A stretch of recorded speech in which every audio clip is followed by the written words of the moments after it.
Greetings and salutations, friends, and welcome to another episode of Sun Trump 2, the military genius of our age.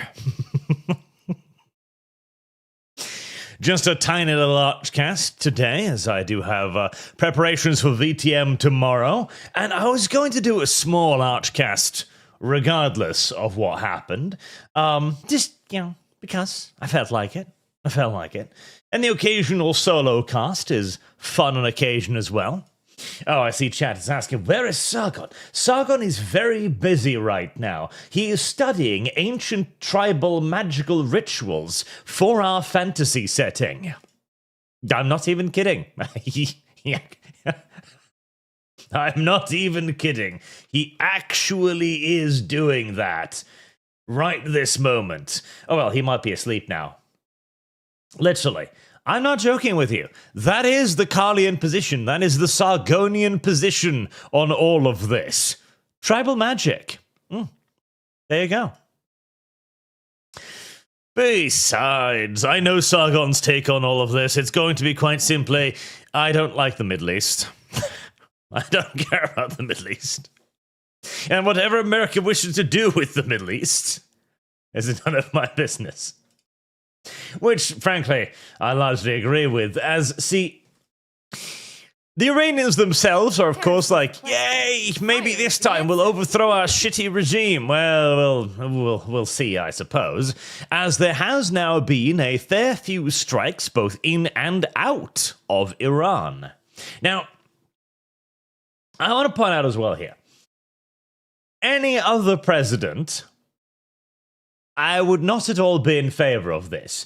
Even with this president, I'm a little bit on the fence as to how necessary and or useful this will truly be. But the difference that I like with the Trump-Philophagus is that he has, at the very least, demonstrated the ability to understand that the primary power and purpose of the US military is not to hold the sandbox. It is to move in, blow shit up, and if the locals then go like, oh, cool, we've been liberated, great. If not, well, sucks, I suppose. As that is very much so also the Trump-Philophagus' stated purpose here. As in his little speech announcing the strikes, he said quite specifically to the Iranian people, like, this is your opportunity, go on. I didn't have time to come rescue you the last time you attempted to stand up to the regime, because I was busy kidnapping Maduro in his sleep. But I'm here now. Listen. The US Air Force is a bit of a blunt instrument, all right? Dragging it all the way off across the world and preparing the entire bombing campaign, it takes a second. I got here as quickly as I could. So if you'd like to riot this time, please go ahead. And again, I do believe that is actually the grand plan here, because limited strikes isn't going to do shit, you know. They're going to shoot some missiles over there, Iran is going to shoot some missiles back. Right now, we are at the stage of proportional responses, basically. You know, the Americans bomb a military base, the Iranians bomb a radar facility, oh, so and so and so on. This changes nothing. This is literally just burning tax dollars for shits and giggles. But the hope, of course, is that the Iranian populace will go, oh, cool, we tried this before, let's try it again. You might remember, it was a couple of months ago where the entire left-wing internet was like, women are doing this, women will liberate Iran, the mullahs will fall because of feminism. And they did everything in their power to make sure that that would happen. And by everything in their power, I mean they tweeted about it a lot. From the safety of foreign countries like Canada, for example, and America, and that was about it. That was about all that the military intervention of the feminist side led to, and it changed, well, nothing. And so now that somebody is actually doing something about it, that one being the Trumpolophagus, they are of course complaining very loudly, which makes me believe that the entire purpose of left-wing intervention in these areas is not actually to bring about change or anything like that. It is to score social media points for a short period of time. And then, when that inevitably didn't lead to any change again, move on to bullying Western powers. Which, to be fair, listen, this strategy was highly successful in the West, where they actually did manage to browbeat entire civilizations into bending over and taking it up the... Can't say that on YouTube. For years and years. So I guess they're just baffled that the Iranian regime appears to be somehow resistant to their primary strategy, whining at them for an extended period of time. Meanwhile, the Trumpolophagus has decided this happens on Saturday, 9/11, of the Muslim calendar.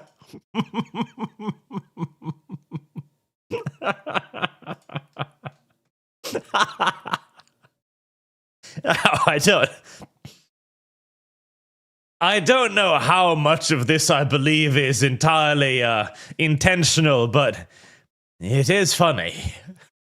If nothing else, it is funny. Again, I don't know if I attribute this level of 5, 6, 7D moral chess to Donald Trump, but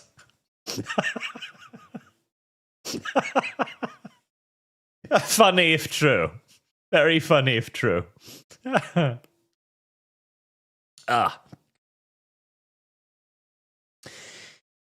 Very funny if true.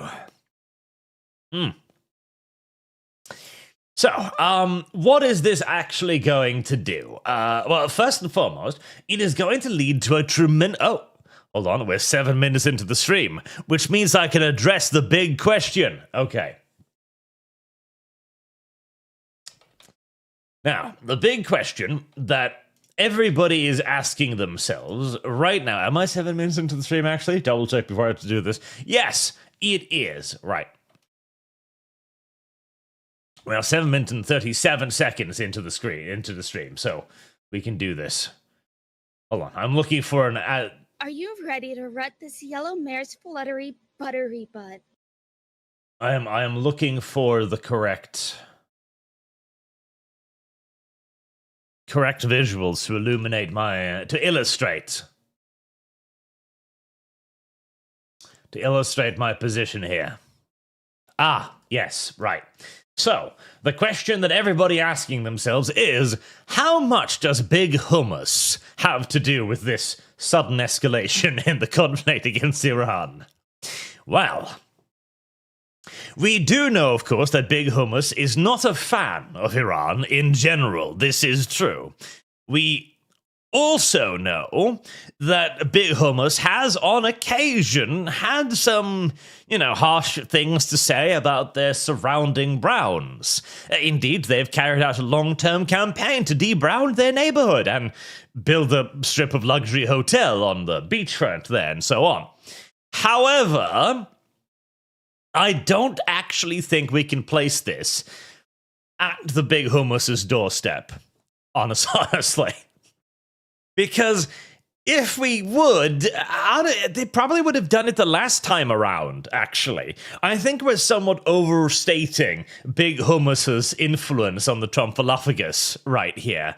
I really do. Because, yes, Big Hummus does have far too much of an influence over the United States of America. I think we can all agree as to that. But... And I also heard that, it's the Epstein documents. You see, Mossad ran Epstein as... Oh, God, we are getting into some deep territory here. YouTube, this is not my firm beliefs. I'm merely repeating the internet. Okay, calm down. Mossad ran Epstein as an agent to uncover dirt on the American establishment, which... To be fair, they are also the bastards who invented exploding beepers, so I can kind of see it, but... And now they are blackmailing Trump to launch a bombing campaign against Israel. Well, that would be interesting as well. Against Iran, I mean. I don't believe it. I don't believe it. It's too fanciful of a conspiracy theory, in my opinion. It requires too many moving parts. Not to mention, have you seen the Trumphalophagus? Does he appear to you to be the kind of individual who responds well to blackmail?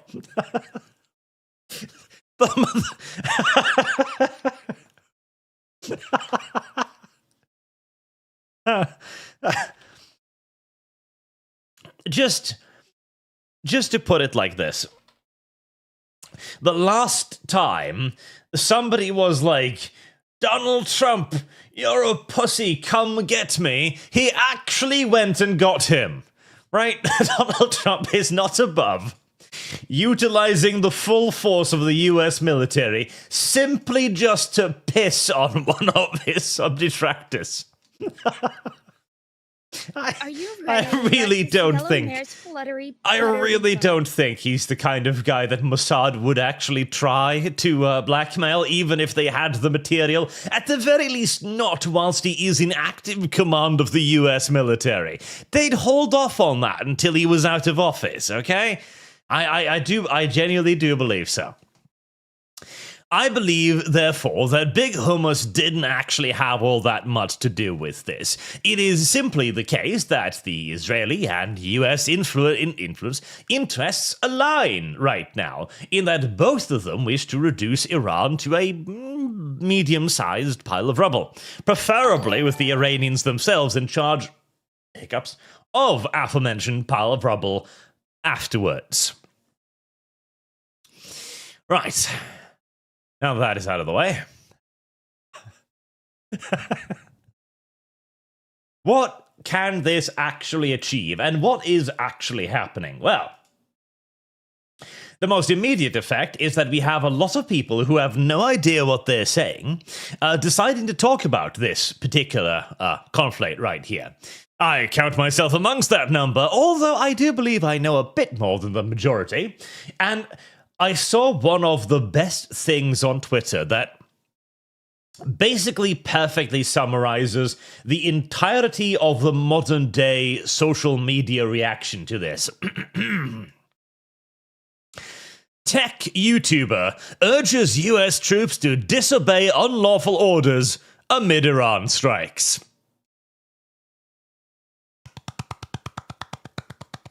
Thank God. Thank Jesus. The tech YouTubers Jerry Riggs Everything has come out in force and declared that the US armed forces must stand down because of the actions of their unlawful president. Where would we be without this shit? What could we... I mean, how could we understand? What? How could we interpret the vast and complex apparatus and machine that is the United States Army and political system if it wasn't for Jerry Riggs Everything? I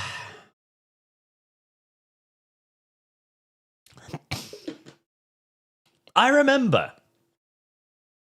This is like when... Are you ready to rut this yellow mare's... After 9/11, there was a radio broadcast where some radio host was like, and now that we have been assaulted by the Browns, we take you live to Ice-T, or some such rapper name, who will give us his opinions on matters. What the fuck cares? Hello there, Jim. I say the N-word a lot, legally, on air, for my living. And I believe this was really, really, really ill done. God damn it. We're still doing it. Oh, God. More than 10 years later, we're still doing it. Oh. Fucking retarded. Anyways, yes. The left wing is indeed now very, very upset that there's a war going on. And it's not even a war. God help me. This is literally just gunship diplomacy, yet again. That's what this is. It's a policing action. You know when the Russians go like, oh, we've initiated military operations, and then they're stuck there for the next 5 years? That's not what America should be doing. Now, it's what America has been doing for far too many years, but this is why I actually do have some belief in the Trumphaluffagas doing it, because any other president, this bombing campaign, which in all due likelihood could actually achieve its stated goals if simply maintained for a period of time, would continue for 3 or 4 days, after which they would engage a massive ground invasion, where the Americans would then be stuck in the sandbox for another 4 or 5 years, attempting to enforce Western liberal values upon goat herders, who can barely even read their own language, never mind Hegel. But Trump doesn't seem particularly interested in that. Trump, and I generally do mean this, appears to be one of the only modern American presidents that realizes that America is essentially just a very large stick.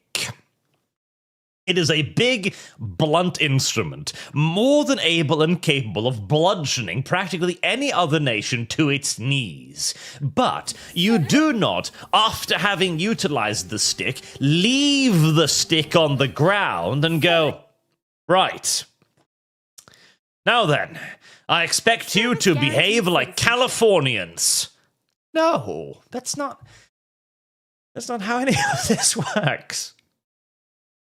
Listen, if you want to try and actually westernize the Middle East, you're not there for 6 years. You're not there for 12 years. You're going to be there for the next 50 to 100 years. You are literally going to have to carry out a centuries-long colonization effort, and you are going to have to do it with the ruthlessness of a Soviet fucking invader, okay? We're talking running people's legs over with tanks in front of school children just to hammer home the lesson. We're talking German East Africa mandatory whipping day, regardless of whether or not there are any actual criminals deserving of being whipped. We are talking a PSYOP campaign of such scale and scope that the Romans would fucking blush at the sight and mere suggestion of it. And frankly, I don't want to. God damn it. Why? Listen.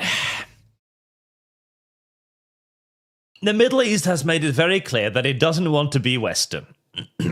They have made it very clear that they don't want to be modern-day liberal democracies. They have been given countless chances to embrace that line of thinking, and they have refused every single time. Even, oh god. Does anyone remember the Arab Spring? I'm going to knock over my water container now. No, I managed not to. That's actually quite remarkable. Does anyone remember the Arab Spring, right? So, this was, what, like 5, 6 years ago? More? 10? Where loads of Arab countries had localized revolutions. I think it was, God, what was it? Syria? Egypt? Yemen? Yeah, brown countries down there. And they had massive protests, and the West basically made it clear that if anything happens to the protests, we're just going to regime change your ass anyway. We just saw in Lebanon, so, keep still. And the West, we were all like, oh my god, finally, this is really going to change things. The Arabs have realized that the Western liberal world order is the best world order. And thank God. Now, God, I ate too early, Bigman, and now my throat is full of phlegm and other terrible things.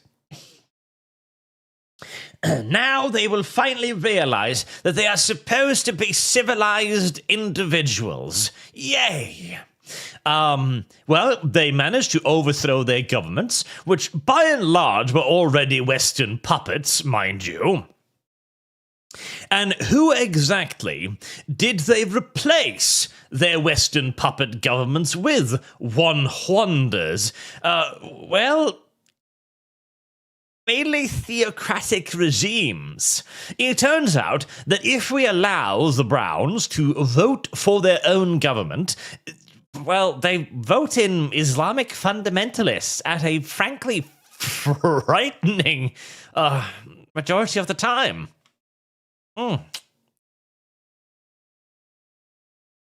Unfortunate, that. Very unfortunate indeed. So the Arab Spring basically led to even, well, lesser reduced democracy across the Middle East. And that is, of course, exactly what they wanted. We gave them the opportunity to choose, okay, pick your own leaders, and they pointed at the man in the robes and the massive beard and said, that one. Okay, right. Lesson received, and hopefully learned as well. We're not going to intervene here. So, again, don't invade Iran. Don't put boots on the ground. Simply move on in, drop some bombs, try to assassinate as many of the leaders you conceivably can. I think they already announced that they'd nailed the defense minister, didn't they? Yes. Supposedly they got the defense minister. They were claiming earlier today as well that they'd taken was it the mullah? The big guy with the beard. They claimed that they'd nailed him too. Let's see. Yeah. Big Hummus is claiming that they got the big man himself. Now, they did bomb the shit out of everywhere they thought he might be, just to make sure, but I don't think there's been any actual confirmation whether or not they've taken out the Ayatollah yet. But they claim to. Nail as many of the leaders as you can, and then urge the populace to go out into the streets and see what they can do about it. See if they can grab a hold of the reins of power and all of that usual. Now, it's a little bit poorly timed because I'm not entirely convinced that the populace is going to be willing to do this again right after having already done this once, and presumably already having taken a nice proper beating the last time around as well, as well, the Republican Guard started shooting protesters in the streets, and the aid sent to them by the feminists across the world yet again mysteriously failed to stop bullets. I don't know how that keeps happening. I genuinely have no idea how whining loudly never seems to prevent massacres from an actually authoritarian regime, but shrug. That's just what seems to happen every time. We'll see, though. Targeted strikes against the Iranian regime's leadership is the best way to destabilize it. If you can nail enough of the Republican Guard leadership, then... But again, it is entirely dependent upon whether or not the Iranian populace is actually willing and still able to get up out of their houses and try to seize powers once the missiles stop falling.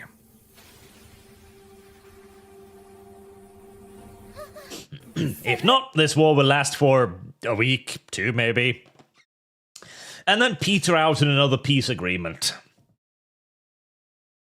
Oh, and I do love the reactions of certain individuals as well, like Hassan here. Like, look, who are you fighting for? We've got Epstein here, because, you know, the left is still on the, like, Epstein and Trump were totally friends, even though every document leaked so far has Trump going, hey, FBI, you need to check this guy out. He's a really bad guy. You've got Trump literally trying to be a informant for the FBI to rat his ass out. But no, they're best buddies. Israel up in their corner. And oil companies. Ah, yes. Ah, yes. So, it's going to require some pretty advanced thinking here, okay? You're going to need to have a higher level of intelligence and social thinking, more importantly, to figure this one out, right? Coco, you're changing.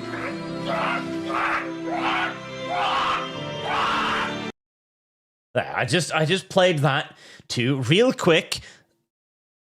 energize your brain, okay? Have all cylinders firing here, because you're going to need them. The reason why America is doing this is for oil. And we are going to risk shutting down one of the most strategic territories in the world for oil transports by doing this. We are waging war so as to interrupt the flow of oil, specifically so that big oil will benefit.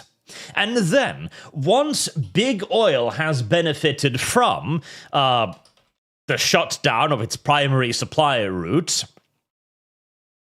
then we will move in after this to take over the oil production of Iran, which will then be in the midst of a massive civil war in all due likelihood, which, after what we've seen in Syria, is probably going to last for the next 5 to 6 years, unless it's an absolute sweep, which I very much so doubt.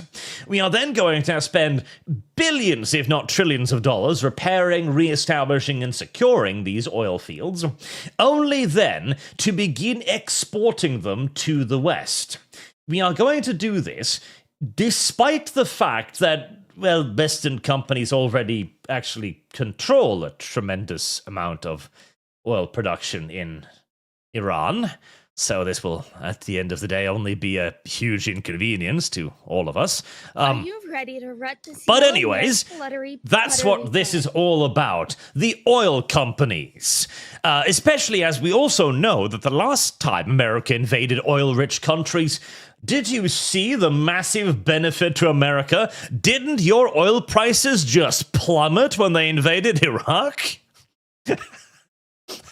As a Norwegian who saw his sovereign wealth fund triple in size due to the massive increase of oil and gas prices. Yes, definitely. Absolutely, most assuredly so. Listen, this isn't about oil.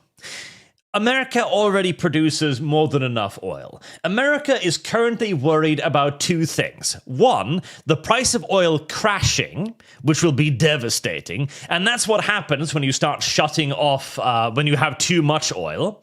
And two, the price of oil exploding, which will be equally devastating to the oil companies, because then even more countries will begin moving away from oil. Right now, the primary benefit of the oil companies is for oil to be about $8, maybe $10 a barrel, round about there roughly, so that people are still willing to purchase it. It isn't too low, it isn't too high. Anything above or below that is a disaster, in essence. So, no, this isn't happening because of Chevron or Shell or ExxonMobil or British fucking Petroleum.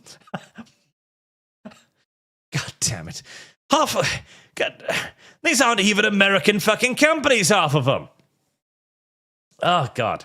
Now, one could argue that this might also be a move against China. Now, that move holds more weight. That argument has a significantly greater power because China is right now in a position where its economy is largely dependent upon foreign imports. They are dependent upon things like raw resources, metals, minerals, and rare earths from Africa, and they are tremendously dependent upon oil imports from, amongst other places, Iran and Venezuela.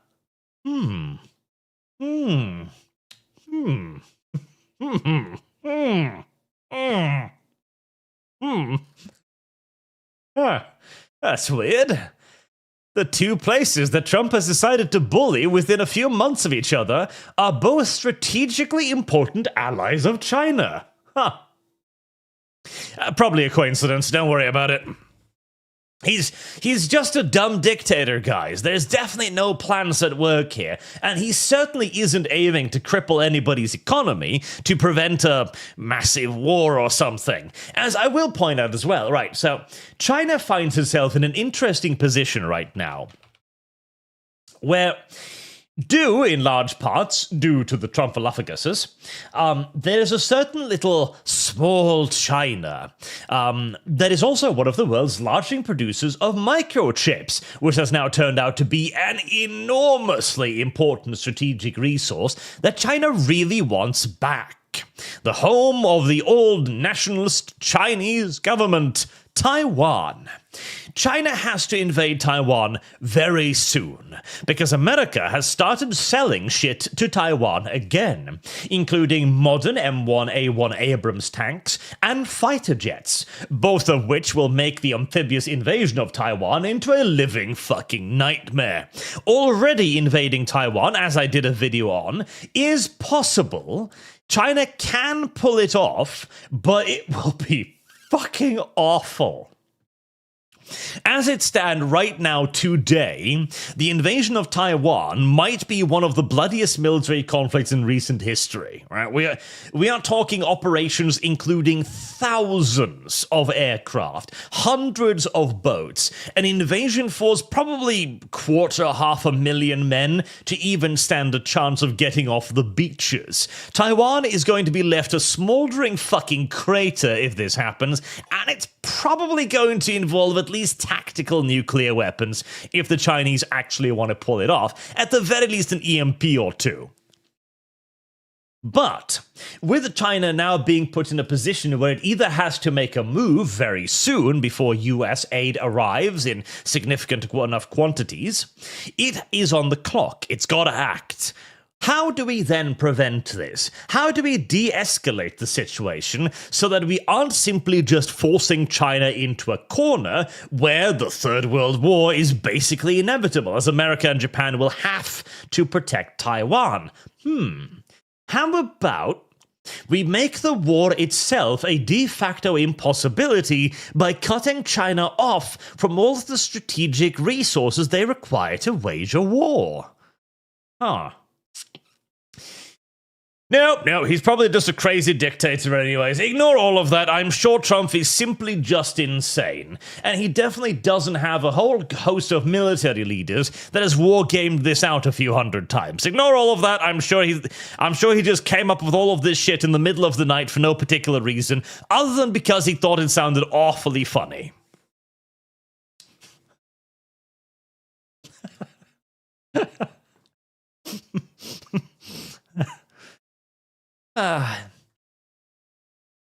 But, yeah, war for oil. Yes. And it's not even 5D chess chat. Listen, okay. I know it might sound like I'm being optimistic here, but this isn't even particularly difficult to decipher. Listen, if I can look at the map and go wow, Trump seems to have struck all of the primary strategic producers of supplies China are dependent upon, one after the other. It doesn't require a military genius to decipher a certain pattern in events there. But no, I do prefer the idea that Trump did all this for the lulz. And there has been a lot of anguish as well. Angry Joe.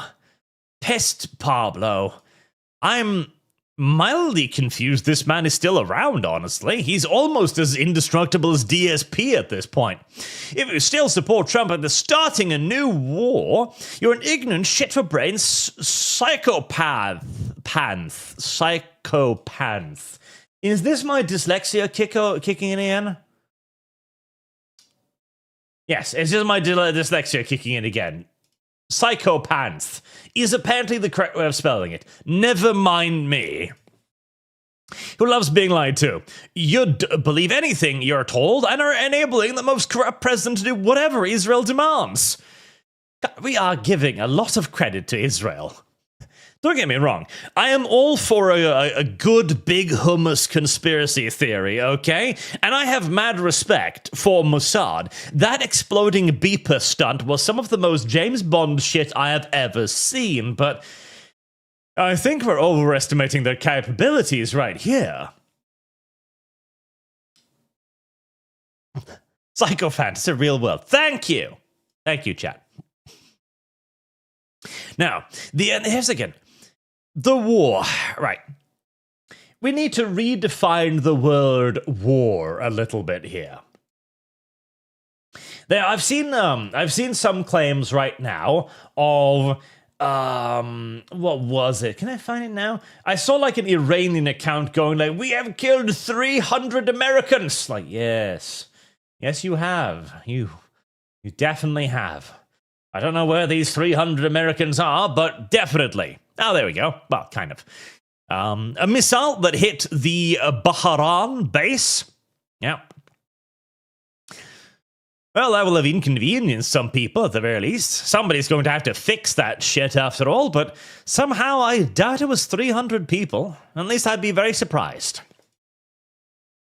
There was also the strike against the radar drone. Now, that was actually rather impressive, honestly. I'm assuming they'd put up this radar drone here and just didn't decide to put anything around to defend it. Although, strikes in Bahrain is probably a little bit inconvenient as well, as the kind of airspace where the US doesn't necessarily have any business flying around in, intercepting low-flying objects like drones. So, good job on that one, at least. 300 Americans are in Sparta. Yes. Listen, this isn't a war. And I very much so doubt it's going to be a war. Because Trump, again, appears to have understood what the US Army and Air Force is. Now, I could be wrong. Maybe he does the retarded thing and tries to bring democracy to the Middle East. It's possible. More retarded things have, in fact, happened. I know it's difficult to believe, but it is conceivable that Trump is going to be an enormous enough fucking tard to decide that we need to start placing Americans back in the sandbox again. It could happen. I doubt it, but it could happen. If he does that, then you know what? Pes Pablo is in fact correct. That will be highly, highly ass, and probably the worst decision he's ever made, but I don't see it. Trump has not demonstrated this level of idiocy before, so I don't see why he would suddenly start doing so now. And in fact, if he did start doing so now, then I'd start believing the big hummus allegations yet again. This is simply just a little policing operations. A few fireworks here, a few fireworks there. Let's see if we can assassinate some dictators. And if we can, and the Iranian people rise up, great. If not, try again next year. As this is also where all of this comes from, too. This is, in essence, the hope that the Iranians will be able to take over the control of their own nation. If that doesn't happen, I imagine he'll just stop bombing them, and he'll secure another peace treaty, and he'll talk about how he was the one who secured it, even though he was the one who started it this time too. I am mildly confused how the hell this appears to just fly right over the heads of the apparent majority of the current day commentators. I don't get it. I do not understand how people that have spent this long watching politics don't see the trends here.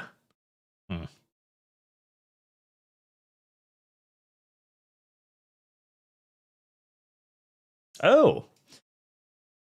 Another indicator that we're totally doing this for the world's economy here. Apparently, the Strait of Hormuz... Oh, never mind. Never mind, it's bullshit. Oh, that's pretty good. I like that. Never mind, apparently it's bullshit.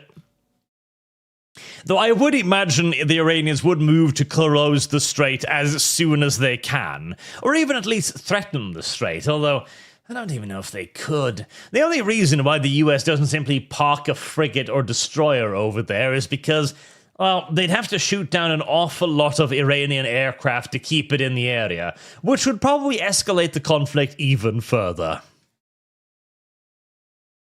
Strait of Hormuz. Hormuz. Hummus. Hummus? Hummus. Hummus. Hummus.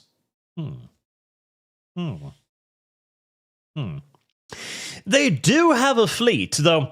Okay, so Iran will not rely on a fleet to close the strait.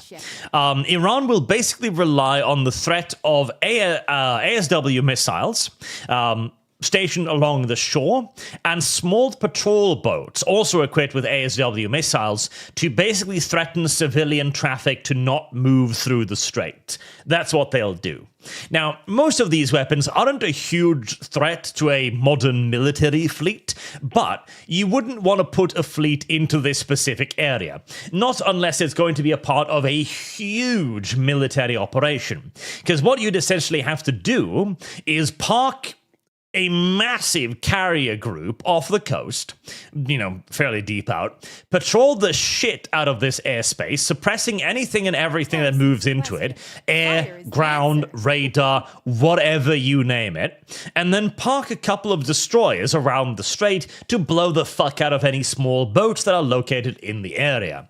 It can be done, but that would be an actual war operation, which would require a tremendous expenditure of munitions on the US part, and would also probably actually lead to casualties. Meanwhile, flying happily through the Iranian air defense systems, who all probably cooperatively shut their radar down the moment they detect aircraft entering their airspace, is virtually and completely safe.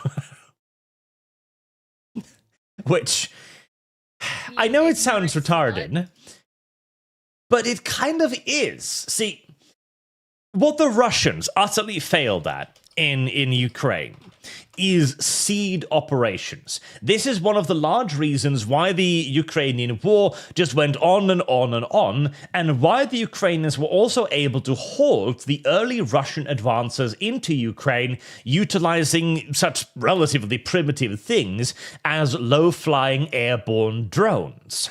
It was because the Russians could not operate in the airspace above Ukraine. They kept getting shot down, ironically, by their own fucking shit. Books and Tunguskas. Goddamn fucking sad, honestly. That, however, doesn't really work with the United States Army. Well, Navy, well, technically Navy, yes, and Air Force, because they have perfected the usage of seed operations. If so much as a single fucking radar dish in the entirety of southern Iran begins spinning for more than a millisecond, 6 to 7 seed missiles is going to be heading in its general direction within 5 seconds. This allows the Americans to operate basically without any fear of anything happening to them, and the Iranians, in all due likelihood, will simply turn off all of their radar so as to not have it blown to smithereens, understanding instead that it's a lot better for them to just hide. Okay, well, we know what the Americans are going to bomb. They're going to bomb our leadership, so put them underground somewhere. They're going to bomb maybe a couple military installations, but that's more for show than anything. It's not like they're going to try and disable our army, because they're not going to invade anyways. So just send people to the shelters, and you're pretty good. Maybe they'll drop something on our nuclear program for show, more so than anything. But yeah, who the fuck gives a shit? They'll scratch another 100 meters of mountain. Whoop, big whoop. It is quite literally not worth it for Iran to try to resist the bombing campaign. Which, again, I know sounds retarded, but it's literally not worth it. Now, if, however, a bunch of US Navy warships, very big, fat, juicy, succulent targets, wander within range of anti-ship missiles, things are a little bit different. Shooting down a US warplane is cute and all, but you're going to have to sacrifice so much shit even for the chance of doing it. But a destroyer, buttery butt. That's a big catch. That's a big trophy catch as well. And it even has the potential of US POWs. They'd take that chance, oh yes.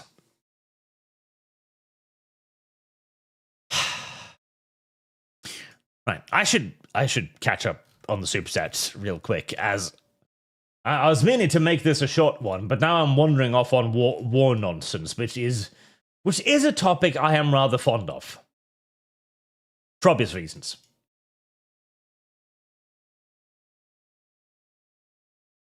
Oh, also, first time, I need to yell at some more piss Pablo. Taking the side of not going to needless illegal wars. Okay, right.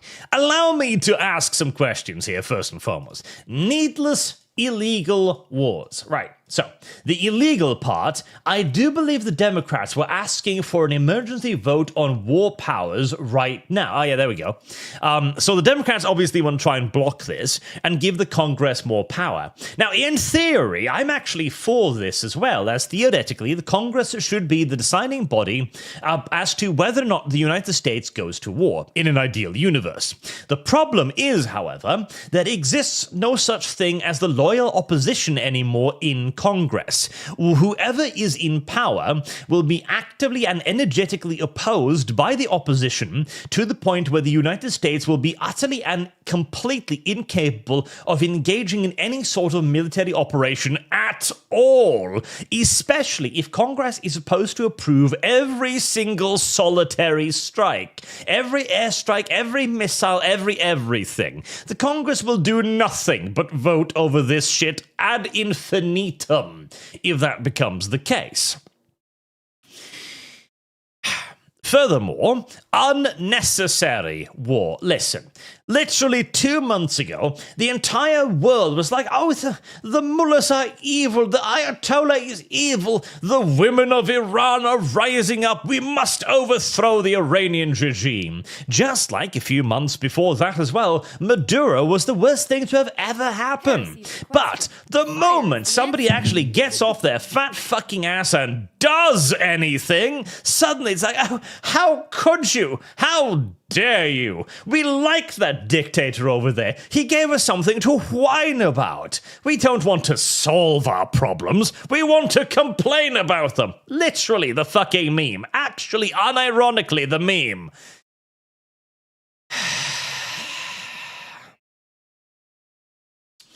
I swear to God, I am 100% now, percent convinced now that is the left-wing position. We don't want to solve problems. We want to complain about the problems. It's the same for nuclear energy as well. Okay, you want energy that doesn't pollute, that still provides us the abilities to have our iPhones. All right, well, we have this magic green glowing rock that boils water that does exactly that. It's like, no. We need solar power. Are you ready to But that's way more this yellow expensive mare's fluttery and buttery pollutes way bread? more. Not to mention, it covers our entire fucking nations in solar panels and windmills beating the shit out of the birds. Same with this. Listen. You're not going to get rid of Maduro or the mullahs at Tehran, any dictators, by just whinging at them on Twitter. They don't read Twitter, okay? And even if they did, I somehow doubt that the Ayatollah takes to heart the critiques of Western feminists. You have to do something. And when somebody does something, just don't whine about it, at least.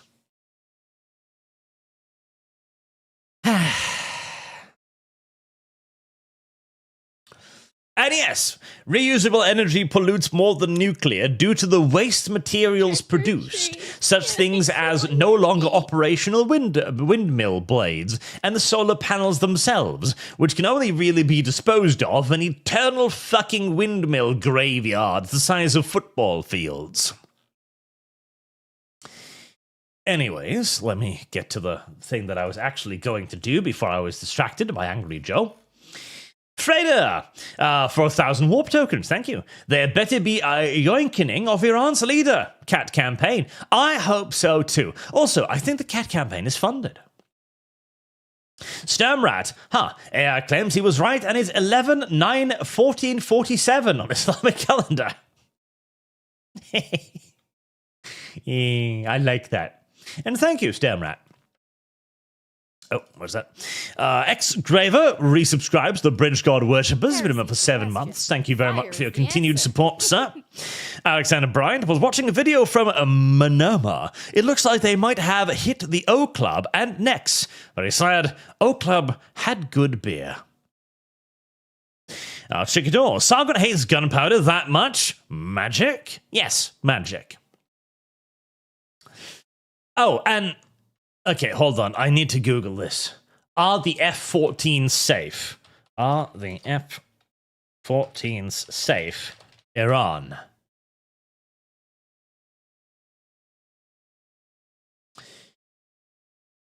Okay. Right, thank God. There have been no reports of any further F-14s being destroyed. Right. That's the only part that really matters. So long as the F-14s are safe, everything else is frankly relatively irrelevant. That would be the sad part. That would be the heartbreaking part.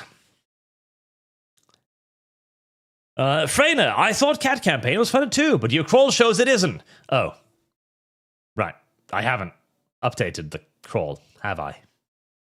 Listen, this was an impromptu stream that I decided to do on more or less like when I was asleep. And I was like, I should do something tomorrow, even if there isn't a war with Iran. And so I haven't updated it. That's not my fault. That's Trump's fault. I'll move it over to Overlord 2 then, which I do really badly want to play. Although I do need to free up one of my artists to draw waifus for it first. Trick or treat. They've been too hammered as of late, tragically.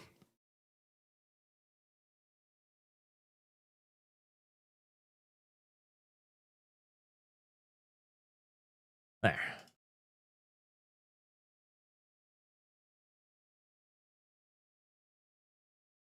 There, updated. HKVS3 here's hoping this doesn't evolve into a bukkake of death and failure. That is a good thing to hope for. Yes, we do not want to get bukkakied. Put this to whatever fun that makes you eat spicy food. Bukkake. So, in case you're wondering, by the way, chat, bukkake should be pronounced bukkake, because it's the Japanese word for basically covering something with splooges, like bukkake. Kake, throw. Bukkake, you know? Cover. To squirt all over. To glaze. Okay? Very important. I don't know how that has infiltrated Western lingo either, by the way, but there you go. It has. Cthulhu, Crimson Skies Fund. You should watch the China show. China workers are actually burning the nation down in vengeance since they're economically broke. That would not surprise me, really. Because the Chinese have got themselves a little bit of a problem in that they've burned out their economy way too quickly, unfortunately for them. They figured that if they simply just continued building forever and ever, which they have done, then they would be able to benefit eternally until the governmental money ran out. And then they didn't have any money to pay the workers. And then the workers became upset. Samurai Knight, Trump didn't know, but God did and planned for it. That is a good observation. Marine Alpha, the timing is what really gets me thinking. On one hand, it should have been when the protest started. On the other hand, Pakistan has just declared war on Afghanistan, and that presents an opportunity. Well, Pakistan and Afghanistan are always at war on some level anyways. Although I do enjoy the idea that Afghanistan is currently invading Pakistan with primarily surplus American equipment, which is pretty funny. Tomas, it's also the Jewish holiday of Purim, where Jews celebrate surviving an attempted massacre in Persia and the support of the Emperor Xerxes. Like I said, it appears to be a very auspicious day. Enigma, sandwiches at the ready. Le Wolf the Red. We need another El Presidente for the Golden Throne prototype. Simple as. Secondly, anything that makes Hassan crash out is objectively good. Isn't it just? Marine Alva. Muslims vote green. Who would have known? Flan the Man. Does this kill nothing ever happens, Chud? Yeah. Well, see, again, here's the thing. Normal politicians, they carry out the nothing ever happens memes because they've got all kinds of rules and regulations and stuff, and they do things at a very specific order, and they can never allow anything to really get out of hand. And if something has to get out of hand, it's going to require like 6 months of whining and threatening and trying to back down and build up and justification and whinging. Meanwhile, Trump, as the beautiful orange beast he is, simply says, "Fuck it, let's roll." Which is rather beautiful, honestly. And you know as well, the fucker would have bombed Iran earlier if it wasn't for the fact that his stuff wasn't in position. Hasn't Judith. When my dad was in the US Air Force, he once fought a moose. He was an AC-130 at the time. It was a communist moose. And I imagine it was a very unfair fight as well. Mr. Rich Lopech, liberals, you can vote to have whatever government you want. We vote for a king who will look out for the interests of our nation and keep most foreigners out. Liberals, no! Not like that. Well, of course. You must vote for a liberal individual. Listen, the purpose of liberal democracy is to get liberal leaders elected so that they can continue the liberal crusade to forever make the world more liberal. And that means, unfortunately, putting our heads in the noose and jumping off the bridge. Tragic though it may be. Hasn't Joded. I have a song all about it on Spotify. Marxist Moost by Fedrat Command. Marina, but sadly the oil argument is effective propaganda. Yes, it is. And the worst part, it's propaganda aimed squarely at boomers. That's the worst part. Boomers and ex-hippies who are still like, oh no, but what for oil? I remember when oil was a thing we went to war for. Listen. America has never gone to war for oil. America doesn't actually give a fuck about oil, all right? This isn't about oil. America already produces enormous quantities of oil. And the oil prices getting too high or too low is, again, as I talked about earlier, actually a major fucking detriment to the oil companies. This is about strategic influence, or in the case of George W. Bush Jr., not wanting to be in his daddy's shadow, which I do still believe is one of the best reasons for a war ever. As he's like, well, my dad did it. Why can't I do it, too? That's right, Junior. Aspire to be more than your father. I'm all for it, honestly. Yen Brun, reminder to all people regurgitating old Soviet anti-war psyop that Iran has been at war with the US for nearly 50 years, and the people you call warmongers have been refusing to solve the problem. Marine Alva. Oh, the weekly interest group at Shoreline Chevron is going to be interesting. I can't wait to fill up my tank in the afternoon. Full kit, of course. Yes, I mean, I'm just saying that if you have the opportunity right now to fill a couple jerry cans with diesel or gasoline, petrol, whatever you need, it might be a good idea to do so now, as oil prices are usually, if anything, exacerbated by these things.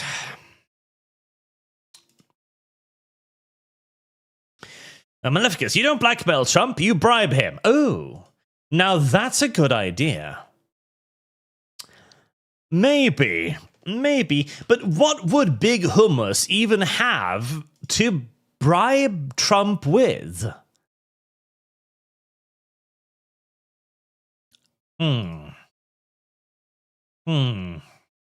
What could Big Hummus do for Trump? I don't know. I was going to suggest sending a beeper to his political opposition, but what political opposition? Biden? Kamala? Hillary? No. Gavin Newsom, maybe? But I feel like we're a little bit too far out. Although that could be an offer, I guess. Do this for us, Trump, and we will bomb whoever runs against you. Although, here's the thing. It doesn't matter who runs against Trump, as the left isn't going to vote for an individual. They're not going to vote for Kamala Harris or Joe Biden or anything like that, because they don't give a shit. They are voting against Trump. And they can't really promise him a PR win either, because the left has pretty much at this point arrived at the mid-1930s Germany position on the Jews. So, money? I don't really feel like they can bribe him with that either. Marine Elva, so much Superchat censorship. On to Kick. Well, that is how it is. I do recommend watching and superchatting on Kick, by the way. Chat, there's a link in the description below. Kick has way fewer ads. If you want to escape the ads, go to Kick. And I am trying to read Kick more often, even though I forget half the time. Death, hello, Sir Arch. Hope your day is going well. Lords of the Fallen Fun, MLP RPG for 1,000 warp tokens. Thank you very much, sir. The MLP RPG is doing quite well.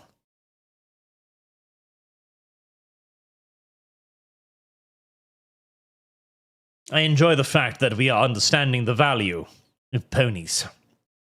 Jim, the dead kill 3 Americans in armor. Pepper fun. In armor. I can't wait for the armor footage to arrive again. You know the one where there's an aircraft being shot at by a Sea-Wiz system. That one, Swizz, Sea-Wiz, Sea-Wiz. That one's good. Probably some more giant aircraft in the desert surrounded by Nephilim. That's good too. Skiketo, it's Hummus.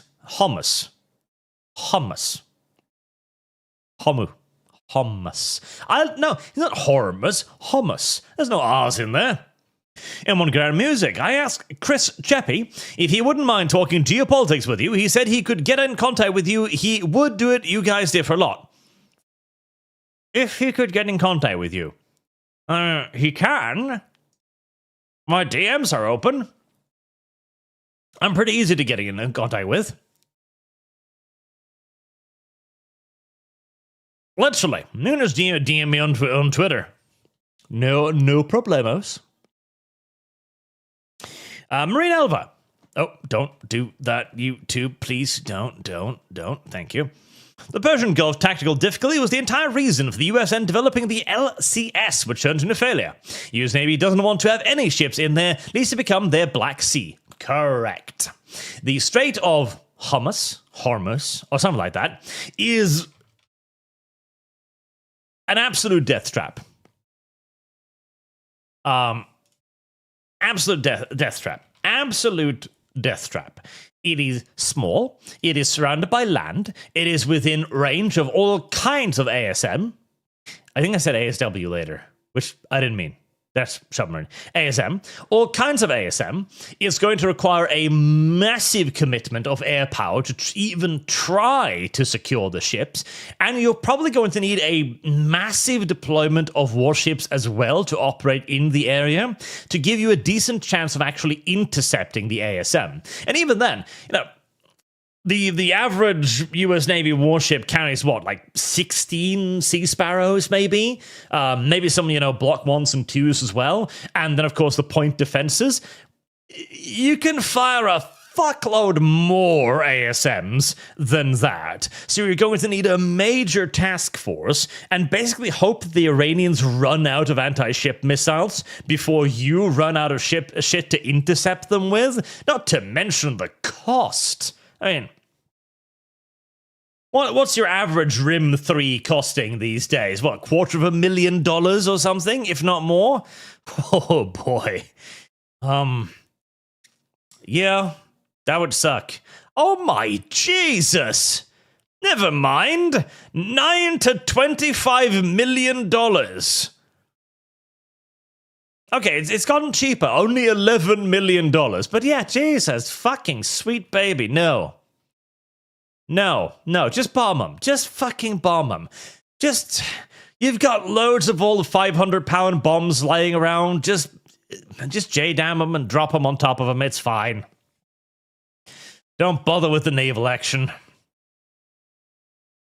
Marine Alva, okay, Arch, we need to do some sea power scenarios in the Persian Gulf versus Iran. All mine to sea power. I have actually been wanting to do a sea power campaign, because they've got a couple of single-player campaigns now, which sounds really interesting.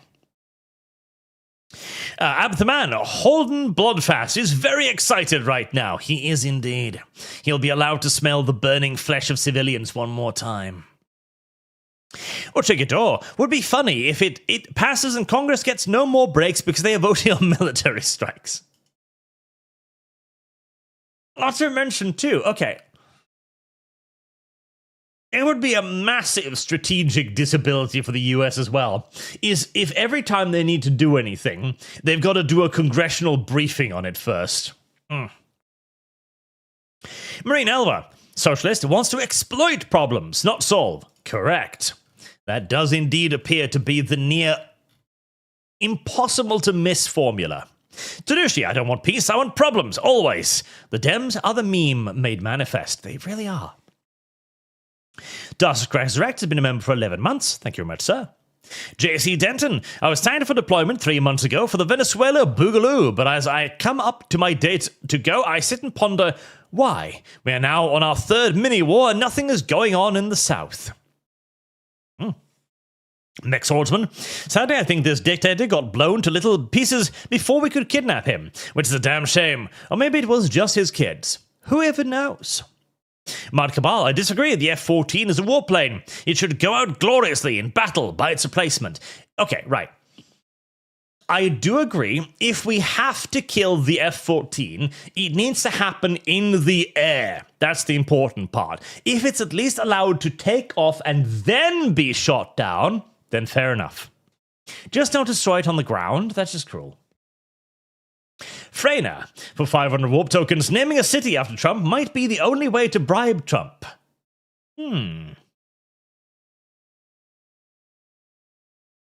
Yes. You know what? The Trump Strip. Not the Gaza Strip. The Trump Strip. Yes. Yes. You know, I don't mind that. I believe that the Trump Strip might actually be pretty fucking cool, honestly. Well, golden statues of him.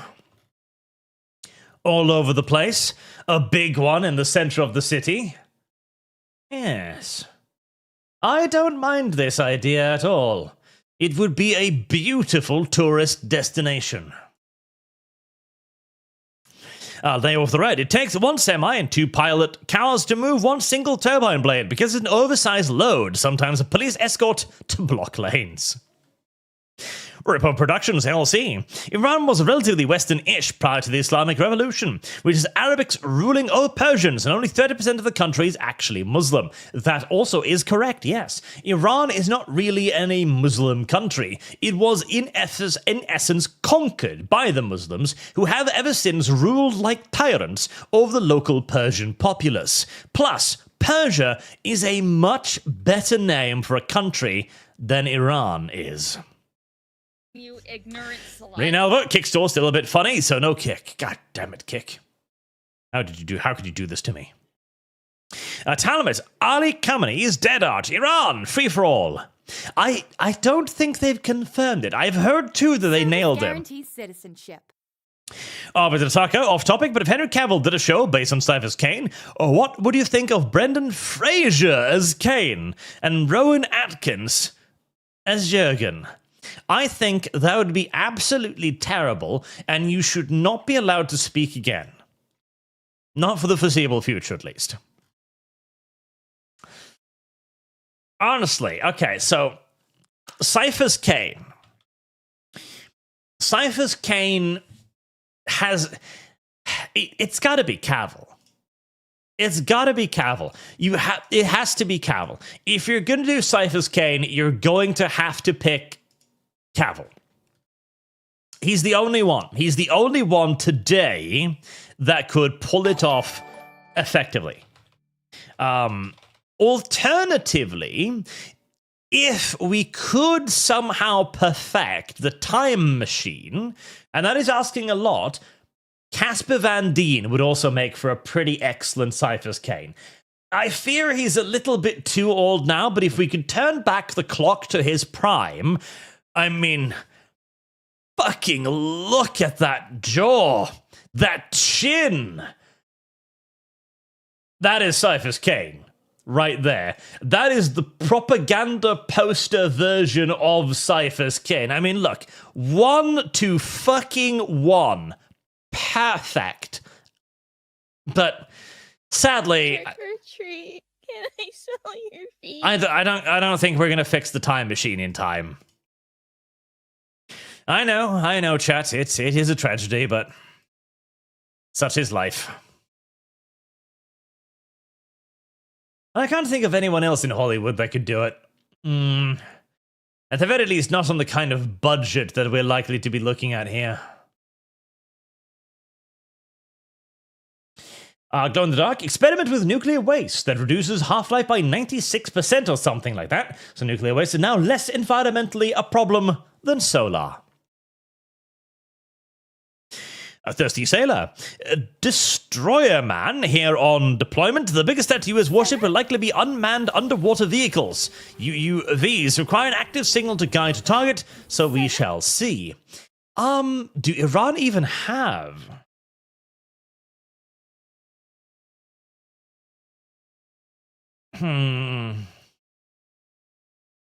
Okay, they claim to have some drones.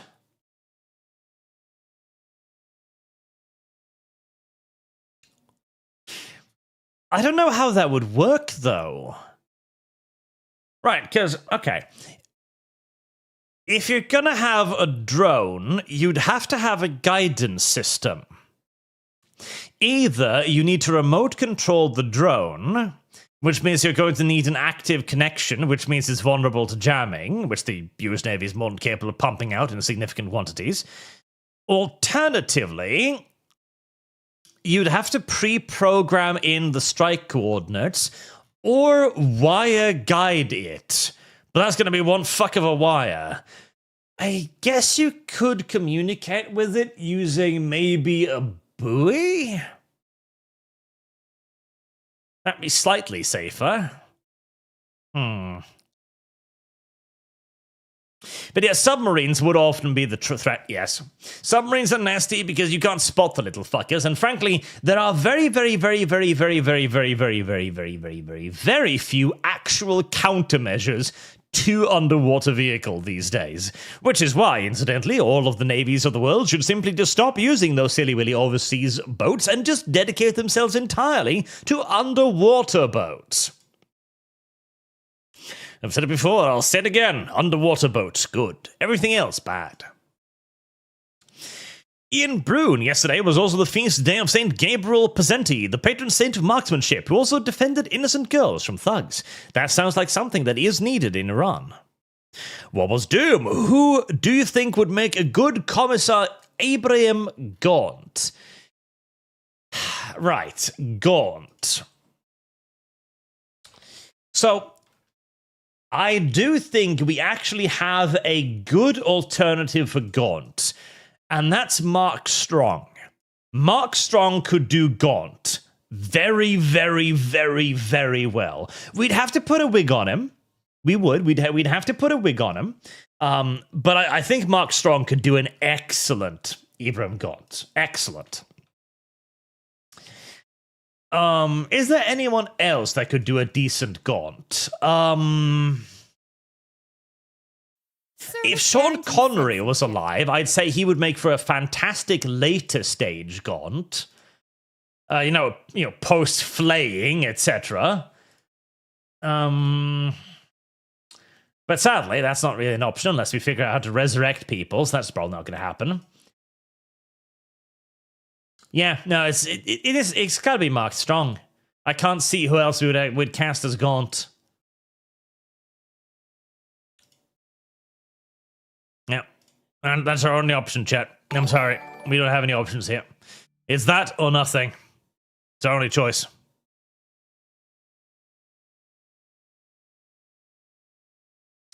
Glow in the dark, if I was China, I would be sweating a little. When the US went to Iraq and Afghanistan, we weren't even focusing 60% of our forces there because Russia, China, North Korea, and a few others were distracting the US. Now, with most a crippled American focus on both hands on them. Well, that is another one of the benefits of Russia having, hiccups, more or less murdered itself in Ukraine.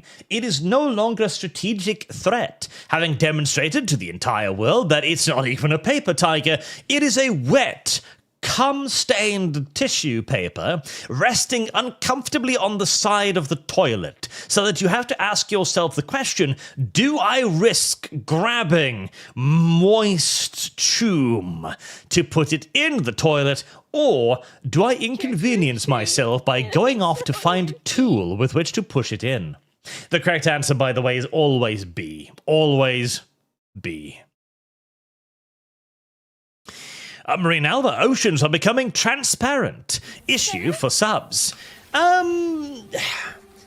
Probably not. See, the problem isn't seeing the submarines. That's not an issue. The issue is finding them.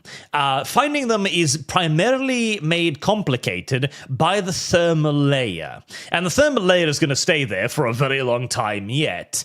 The thermal layer is basically what fucks up sonar. Alternatively, we could use visual ID, and there have been various experiments within that as well. The problem is that the engagement range of even a short-range torpedo is something like 6 nautical miles for the Mark 46, which is more than enough to the point where you're not seeing that shit. Where sonar is still your best option, but sonar is also fucked by that damned thermal layer. Again, in reality, there just isn't all that much in the way of counterplay against submarines, except hoping that the sub makes a terrible mistake somewhere along the line. Maranga 2, thing is, Art, it's only Persia to us because of the Greeks, but to them it has always been Iran. The Persians only ever were half of the population. Well, fuck what they think. I don't give a shit about we're Iranians, no. You're Persians. Why are you enforcing your names upon us? Because we're Europe. The West. This is what we've always done. If the Greeks called you Persians, then Persians are what you fucking are. Yakuthar, Hollywood Neko Magic put Carrie Fisher in Star Wars. That is true. And the guy, Grand Moff Tarkin as well. Oh, Nicholas Cantor. Mark Strong could pull off a Horus Lupercal. He could as well. He see, the problem is he's in my running for like 2 characters, both Gaunt and Horus, so I don't know. Frost Jester, since art is not let Lum in capitalism, it's the only way we as an audience will see session 0 of the VTM. No, because I'm just going to tell... I want this to be very... I want this to be very atmospheric, okay? My aim with this campaign is to make it very atmospheric for you and the players. I want this to be a little more serious than previous campaigns. I want it to be a little bit more horror-focused. And I've got a few scenarios set up that I really do think capture that feel very, very well. And so I don't want to break l'immersion too much with the session 0. I know I'm being hopelessly optimistic here and thinking that the immersion will not be shattered near immediately by Lum pressing her big fat feet to the screen the second we get going. But I still want to try and give this a bit more of a bit more atmosphere, you know? A bit more atmosphere. it's probably a stupid idea that again will be discarded rapidly. No plan survives contact with Lum's feet, no doubt. But still, I want to try. I want to make an attempt. An effort. Which reminds me, by the way, let me find the little thing here.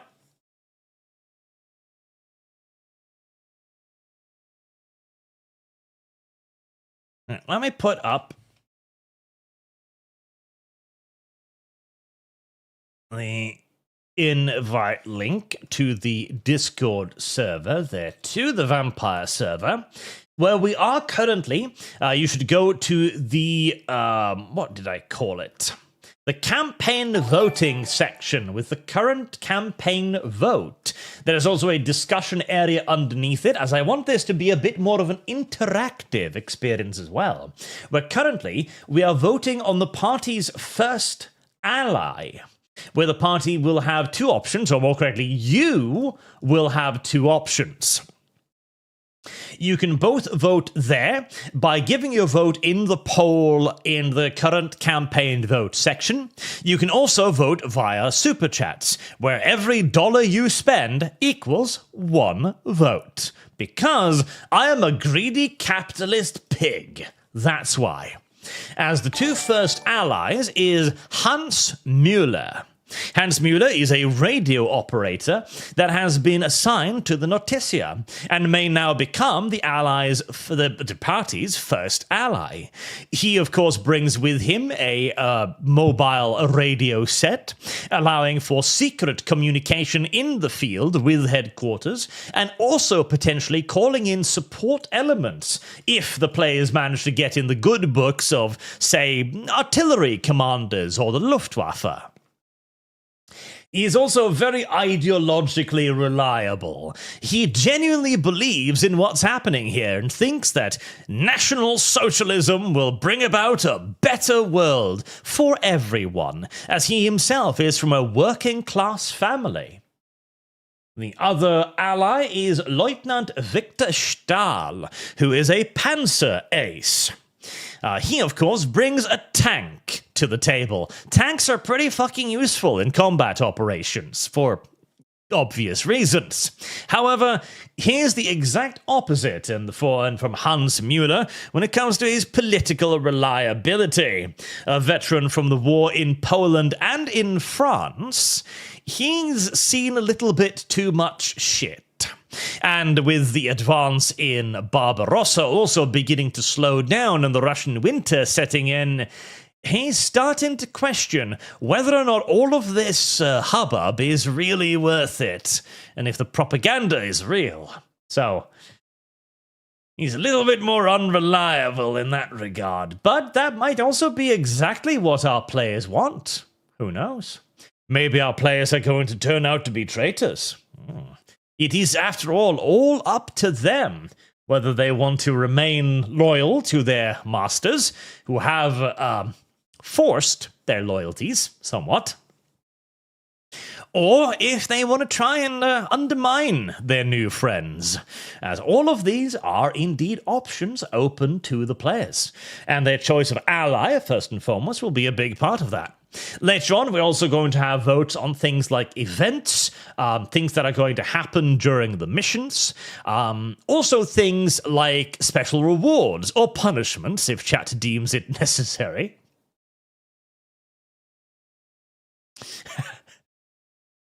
As again, I want this to be nice and interactive. Yes, that would be nice. Bringing chat along, getting chat excited. Yes, excited and happy. Floppy. Yes, floppy. I like floppy. I like floppy, chat. So, again, join Discord and give your vote. Voting is important.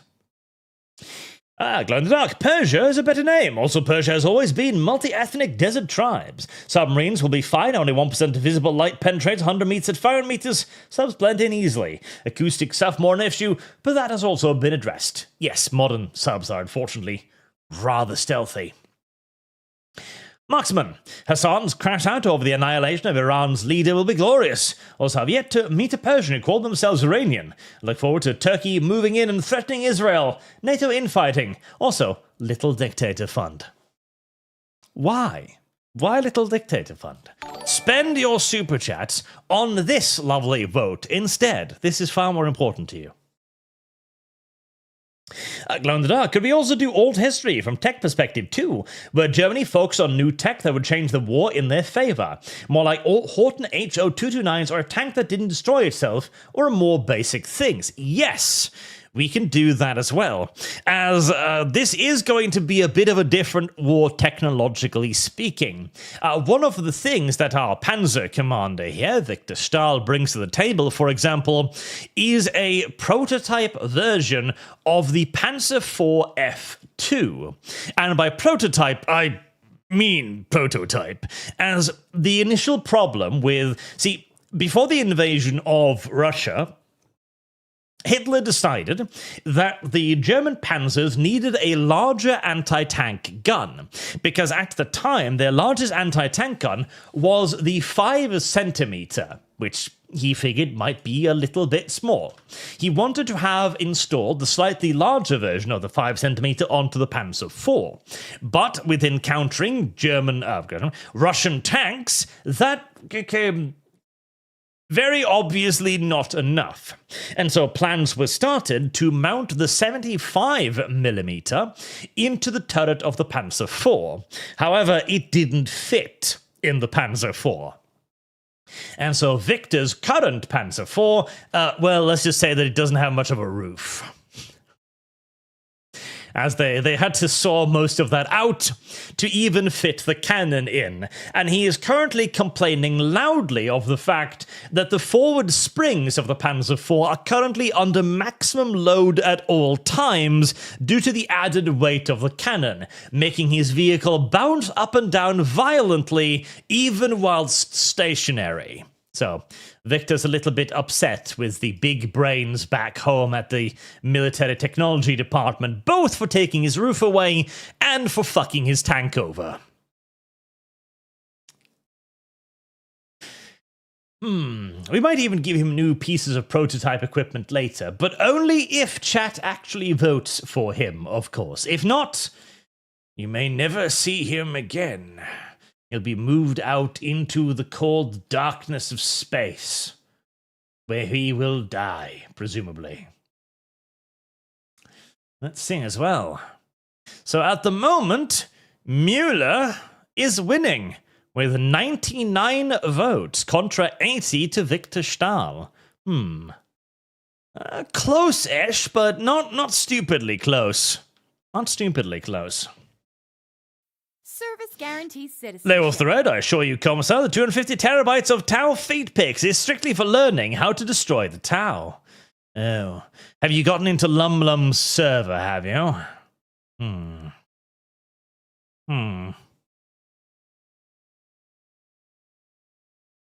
We might also allow chat to vote on special rewards. Or piece of technology as well. Like if chat has the thing that they particularly want to see, we might do that as well as an episode special. If the chat really wants to reward the players for some reason, giving them Fallschirmjägergewehrs. FG-42s? You want to give the party FG-42s? I am sure they will be responsible with them. Actually, I'm not entirely sure they'll be responsible with them at all. I think the party will probably be extraordinarily irresponsible with them, but that is the party's problem. And or yours. Not mine. Not yet, at least. Maybe never my problem. Conceivably. God, now I've moved all of my windows again. Why do I keep doing this to myself? Why do I keep doing this to myself? Okay, open that over there instead. Freyno, I'm willing to bet that image of Cyphers Kane was based off Johnny Rico. Overload 2. And Trakin, will our party of women be running into Polish Underground or WP in the campaign? Maybe. That's going to be a fair bit later on, in all due likelihood, but they could. We could even have chat be able to suggest scenarios like that, sending them off to Poland to infiltrate the underground resistance. And Marksman, Brandon. What the fuck does Brandon have to do with this? What do you think about Arch eating a ghost pepper during my little dictator stream? Arch may die on stream, that's a price I'm willing to pay. Yes, Arch is a Swede and therefore subhuman. Stick, stick. And more stick. Let him have the maxing gun. I don't know. I don't know if I'll be willing to even let chat vote for giving them the Maxim gun. Trevor, can we vote to screw over Dev, Blood Dragon? No, you can't, because Dev is not featured in the campaign, so you can't even vote to screw over Dev. You can't. The only thing you can do right now is vote to screw the party over, through either deny them a radio operator or denying them a panzer commander. One out of two. Glow in the dark. Can we get the Monkey Men hybrid USSR planned on? And can we send the true horrors of USSR as well as how brutal it got? You don't lose millions of men to fight and it be flower fields.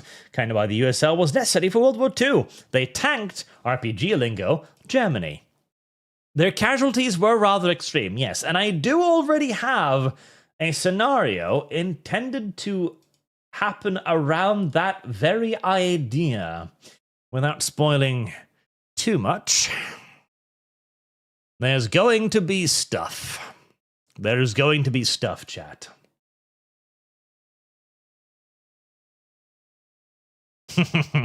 Or deny him the Maxim gun. Maybe that'll be the vote. Deny party Maxim gun, give party Maxim gun. Maybe. Maybe that could be the next vote.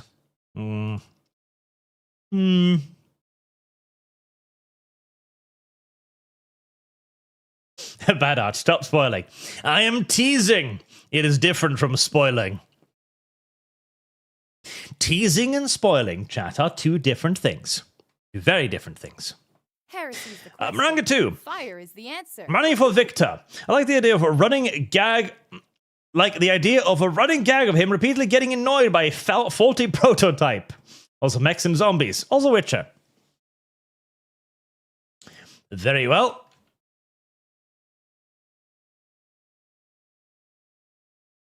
That I can do. Right. So that is 3 more votes to Victor. As every dollar will equal 1 vote. Which I was thinking some time about how to do that. Because I was like, okay, but $1, 1 vote might be too much. But at the same time, listen, if you little autists actually get organized, right now, we have 1,678 people watching. If you little monkeys actually manage to get organized, and that's why there's a discussion section there down there as well, and you will have like 1 to 2 weeks to vote on all of this stuff, you can mobilize several thousand votes. So I think $1, 1 vote is actually fair. At least until future observations, anyways. Glow in the dark. Phantom Maxim gun that can only be used by ghosts. Yes. We shall... I shall try to be slightly less stubborn this campaign. My goal is to make this campaign a bit more thematic and also more player decided. We'll see if I can manage. Miro49, Victor doubts he must die. Hans must suffer the predatory insane cat girl, Mal, and manipulative older woman, Lumi. The harem comedy shall commence, lol. Hans, as a loyal Aryan, deserves it. Well, Hans does appear to be the crowd favorite at the moment. And Manga 2, bring back Flieder Mouse Auto. I don't even know what the fuck that is. Flieder Mouse Auto.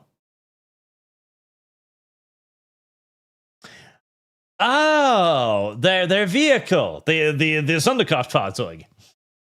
Maybe, I mean, they do need a mobile base, so maybe they'll be given an old half-track that still smell of its previous occupants. Wow, this stinks. Almost like wet dog or something. Alright, Marksman. What's crazy is I've introduced a couple of friends and co-workers to Dev's channel. Each of them have stopped watching him as all they think he's gone insane. The drama whore really is blind to how he comes off. My little dictator. Okay, $5 more minus to my little dictator. I'm just going to take those donations in reverse. Smells like walrus. But, anyways...